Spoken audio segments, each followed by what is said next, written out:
ठीक है साहब, तो आज हम लोग बात करेंगे हाइपर एमेसिस ग्रेविडेरम के बारे में।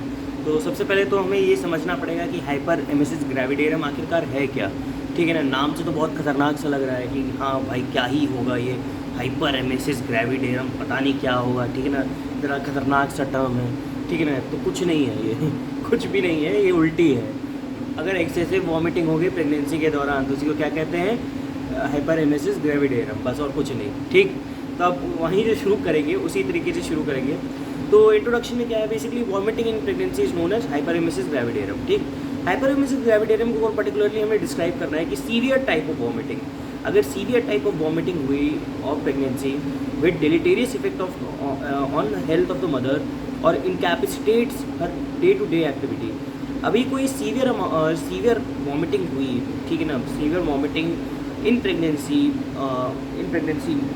के दौरान मदर को कोई सीवियर वॉमिटिंग हुई जो कि which has the deleterious effect on her health और मतलब कि और incapacitates day to day activity, that is known as hyperemesis gravidarum. ये क्या करता है, अगर हाइपरेमेसिस ग्रेविडेरम हो रहा है बच्चे मतलब कि बंदी को हो रहा है कि जो कि प्रेगनेंसी में है अभी, तो क्या है, कैसे मैनिफेस्ट करेगी। अब सोचो, ये चीज़ सोचो, डिहाइड्रेशन में जाएगी ऑब्वियसली, वॉमिटिंग के साथ वाटर आएगा तो डिहाइड्रेशन में जाएगी, वेट लॉस होगा, खाना पचेगा नहीं, उल्टी में सारा निकल जाएगा, वेट लॉस होगा।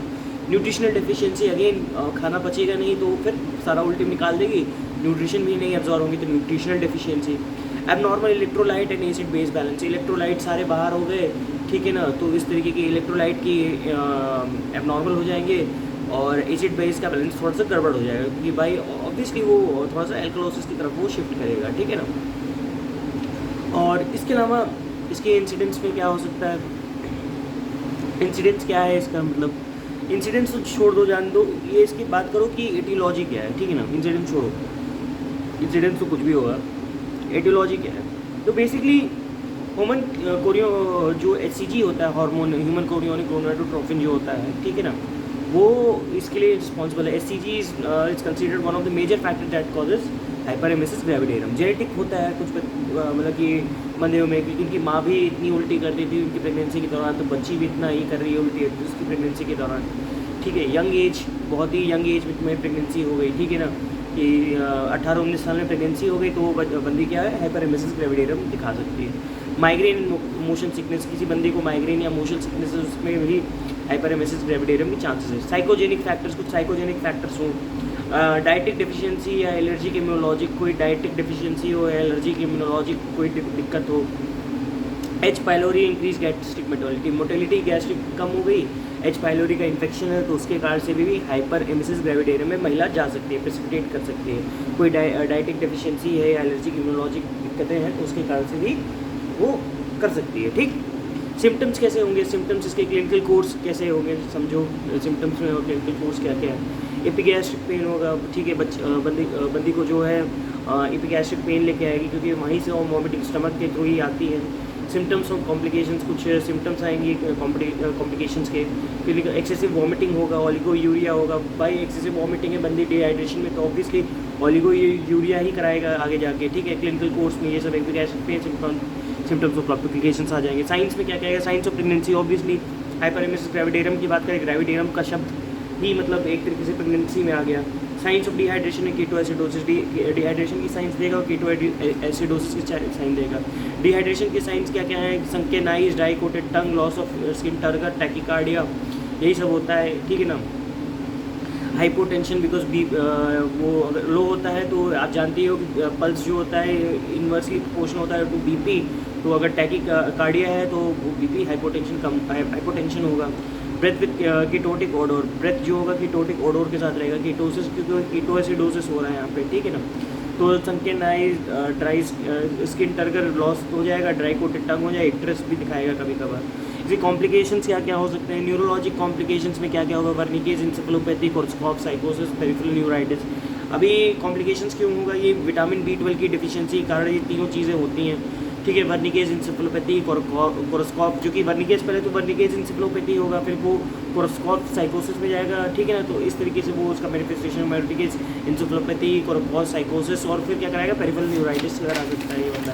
ठीक है, न्यूरोलॉजिकल इसके सिम्टम्स हो गए। अभी दूसरा क्या है कॉम्प्लिकेशन, मैरोली वेस्ट सिंड्रोम हो सकता है, टीयर हो जाए, लोअर इसोफेजियल बार बार वॉमिटिंग से रिचिंग से क्या हो गया, लोअर इसोफेजियल टीयर हो गया, रीनल फेलियर में बंदा जा सकता है, ओलिगोयूरिया, डिहाइड्रेशन में गया तो ऑब्वियसली उतना फिल्ट्रेशन नहीं हो, ओलिगोयूरिया होगा, कॉन्सेंट्रेटिंग एबिलिटी कम हुई, रीनल फेलियर हो गया, जॉन्डिस हेपेटिक फेलियर भी हो सकता है, हाइपोप्रोथोमीनिया भी ये प्रेसिपिटेट करा सकता है, राइट। डिफरेंशियल डायग्नोसिस में क्या है, एक्यूट अपेंडिसाइटिस हो सकता है, एक्यूट कोलेसिस्टाइटिस होता है, hepatitis, UTI, pseudo tumour cerebri, ये सब हो सकता है, एक्यूट अपेंडिसाइटिस, ठीक है ना, एक्यूट कोलेसिस्टाइटिस, ठीक, hepatitis, UTI, pseudo tumour cerebri, ये सब हो सकते हैं इसके डिफरेंशियल डायग्नोसिस में। इन्वेस्टिगेशन क्या क्या करोगे, इन्वेस्टिगेशन से बेसिकली वही सब करोगे, यूरिन एनालिसिस करोगे, सीरम इलेक्ट्रोलाइट लेवल देखोगे। इन्वेस्टिगेशन बेसिकली क्या क्या करना है, यूरिन का एनालिसिस करना है कि यूरिन सही है नहीं है, ठीक है ना, सीरम इलेक्ट्रोलाइट लेवल चेक करोगे कि हाँ इसका सीरम इलेक्ट्रोलाइट्स लेवल तो ठीक है या नहीं है, ठीक है। और इसमें तुम्हारा ऑप्थेल्मोस्कोपिक एग्जामिनेशन कर सकते हो, ठीक है ना, यूरिन एनालिसिस कर लिया, सीरम इलेक्ट्रोलाइट कर लिया, ऑप्थेल्मोस्कोपिक एग्जामिनेशन संकेनाइज वगैरह तो नहीं है, वहाँ पे दिक्कत तो नहीं है कुछ, ठीक है ना। ईसीजी लेवल कर सकते हो क्योंकि इलेक्ट्रोलाइट की एब्नॉर्मलिटी होगी, USG, TFT, thyroid function test भी लगा सकते हो, यूएसजी लगा सकते हो, अदर बायोकेमिकल टेस्ट ये सब कर सकते हो, ठीक है, इन्वेस्टिगेशन में, ठीक। मैनेजमेंट में आते हैं, मैनेजमेंट में क्या करोगे, प्रिंसिपल्स क्या है मैनेजमेंट के, पहले तो हाइड्रेशन को मेंटेन करना है, कंट्रोल करना है, फिर वॉमिटिंग को हमने पहले तो हाइड्रेशन मेंटेन करोगे, वॉमिटिंग को फिर कंट्रोल करना है, करेक्ट करोगे फ्लूइड एंड इलेक्ट्रोलाइट बैलेंस को, ठीक है ना, हाइड्रेशन मेंटेन करना है, वॉमिटिंग मेंटेन करनी है, कंट्रोल करनी है, करेक्ट करना है फ्लूइड इलेक्ट्रोलाइट इम्बैलेंस को, करेक्ट मेटाबॉलिक डिस्टर्बेंस, जितनी मेटाबॉलिक डिस्टर्बेंस उसको करेक्ट करना है, प्रिवेंट सीरियस कॉम्प्लिकेशंस पे बंदी ना जाए तो उसको प्रिवेंट करना है, केयर ऑफ प्रेगनेंसी, तो प्रेगनेंसी की केयर करनी है थोड़ी। मैनेजमेंट क्या है, रीएश्योरेंस कर दो कि हाँ आप ठीक हो जाओगे। देखो बेसिकली हाइपरेमेसिस ग्रेविडेरियम का ऐसा कोई मैनेजमेंट नहीं है, ठीक है ना, तो नॉर्मल कभी कभी ये नॉर्मल ही मानते हैं, ठीक है ना, कि प्रेगनेंसी में वॉमिटिंग होती ही है, लेकिन अगर ज़रूरत ज़्यादा हो तब हम लोग हाइपरेमेसिस ग्रेविडेरियम का टर्म देते हैं, ठीक है ना। और या तो वो इसकी डेली रूटीन एक्टिविटीज़ को हैम्पर कर रही हो ऐसी वॉमिटिंग, तो उसको तब हम लोग हाइपरेमेसिस ग्रेविडेरियम कर रहे हैं, ठीक है ना। लेकिन इसका मैनेजमेंट बेसिकली रीएश्योरेंस के तौर पे होता है, और ये क्या होता है, small frequent easily digestible meals पे ये वर्क करता है, ठीक है ना।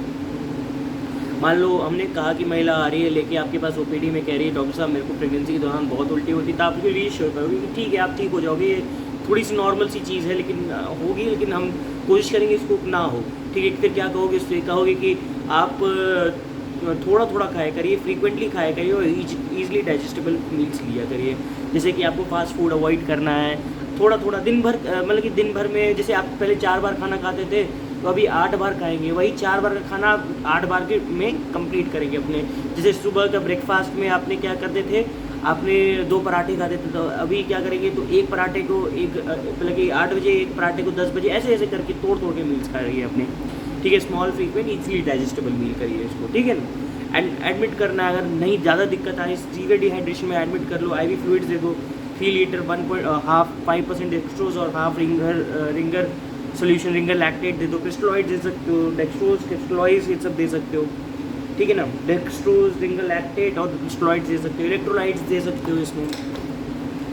फिर क्या करना है, जैसे अगर बंदे को जो है विटामिन B12 की डिफिशियंसी है वो वर्निकेज इंसेफेलोपैथी और कोर्टिकोसाइकोसिस में ना जाए या पेरिफेरल न्यूराइटिस में ना जाए, तो इसके लिए पायरोडॉक्सिन और थायमीन दे सकते हो। इंटरल न्यूट्रिशन थ्रू एनजे ट्यूब के थ्रू इंटरल न्यूट्रिशन दे सकते हो, अगर वो एकदम खाते ही वॉमिट कर दे तो इंटरल न्यूट्रिशन के लिए तुम प्रेफर कर सकते हो चीज़ों के लिए। एंटीएमेटिक्स दे सकते हो, जैसे प्रोमेथाजीन दे सकते हो, क्लोरपेराजीन दे सकते हो, टॉक्सिलामीन दे सकते हो, मेटोक्लोप्रामाइड दे सकते हो, जो कि सब डोपामीन में सब काम करते हैं। प्रोमेथाजीन हो गया, क्लोरपेराजीन हो गया, टॉक्सिलामीन हो गया, मेटाक्लोप्रामाइड हो सकता है, ये सब एंटीएमेटिक्स तुम ट्राई कर सकते हो कि हाँ उसको देने का, प्रोमेथाजीन, क्लोरपेराजीन, टॉक्सिलामीन, मेटाक्लोप्रामाइड, ठीक है ना।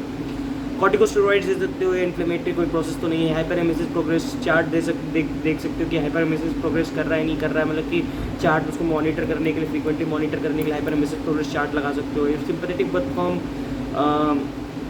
हैंडलिंग करना है हमने, बहुत ही सिंपैथेटिक, उसके लिए मदर के साथ सिंपैथाइज करना है और फॉर्म हैंडलिंग करनी है। टर्मिनेशन ऑफ प्रेगनेंसी रेयर चीज़ है, इसको मत ही लिखो, टर्मिनेशन ऑफ प्रेगनेंसी मत लिखना है, इसमें बहुत फालतू चीज़ है, इसको मत लिखना, ठीक है ना। तो ये बात रही सिंपैथेटिक बर्थ फॉर्म हैंडलिंग कर सकते हैं, और ये बात रही कुछ हाइपरेमेसिस ग्रेविडेरियम के बारे में। उम्मीद है आपको समझ में आया होगा। इंपॉर्टेंट टॉपिक तो नहीं है, उतना आता नहीं है जनरली, लेकिन पता होना चाहिए, ठीक है ना। कभी कभी कोई एग्जामिनर होता है, पूछ लेता है कि हाइपरेमेसिस ग्रेविडेरम है क्या, एंड क्योंकि वो नया बड़ा सा टर्म लगता है ना कि खतरनाक सा, तो लेकिन बाद में जब एग्जामिनर वही सोच के पूछता है कि अरे ये तो बहुत खतरनाक सा टर्म है, बच्चे से पूछूंगा देखो क्या इसका मुंह बनाता है, फिर मैं बाद में बताऊंगा तो वॉमिटिंग होती है, तो कितना मज़ा आएगा कि वो बेवकूफ़ की तरह खड़ा रहेगा, मेरे को आता रहेगा वो चीज़, ठीक है ना। कुछ कुछ एग्जामिनर्स होते हैं ईगो पे ले लेते हैं, ईगो सिम्प्टोनिक पर्सनैलिटीज, राइट। तो उनके लिए तो थोड़ा सा प्रिपेयर होके जाओ कि हाँ बता लो एटलीस्ट, ठीक है। अगर वो तुम बता लोगे तो वो और मज़े लेंगे तुम्हारे, ठीक है, और मज़े लेंगे या मारेंगे जो भी तुम कहते हो, ठीक है। मज़े तब लेंगे जब तुम लड़की हो, मारेंगे तब जब तुम लड़के हो, तो वो डिफरेंस रहेगा उस चीज़ में, ठीक है ना। तो खैर मिलते हैं आपसे नेक्स्ट वीडियो में, तब तक के लिए बाय।